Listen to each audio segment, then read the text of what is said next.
Donald Trump n'a pas l'habitude de lâcher sa proie.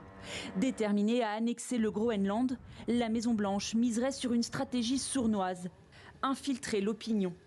Selon la télévision publique danoise, 3 Américains liés au président Trump mènent actuellement des opérations d'influence au sein du territoire autonome du royaume scandinave.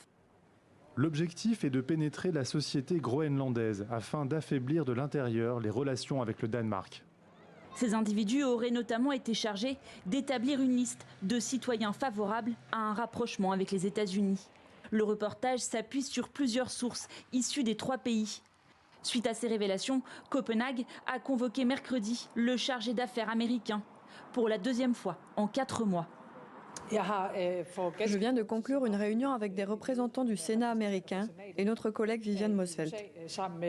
J'ai clairement indiqué que cette information était inacceptable. Dès le début de ce processus, j'ai affirmé que je pensais que le président Trump était sérieux lorsqu'il affirmait que les États-Unis voulaient s'emparer du Groenland. Et ce que vous présentez aujourd'hui, je pense, le confirme.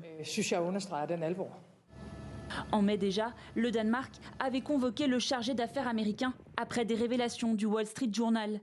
Celle-ci faisait état d'un renforcement par Washington de ses activités d'espionnage sur le Groenland. De son côté, la chaîne danoise affirme ne pas être en mesure de dire si ces tentatives d'infiltration émanent d'un ordre de l'administration américaine. Ce mercredi, la réponse de Washington reste évasive. Le gouvernement américain ne contrôle ni ne dirige les actions des citoyens.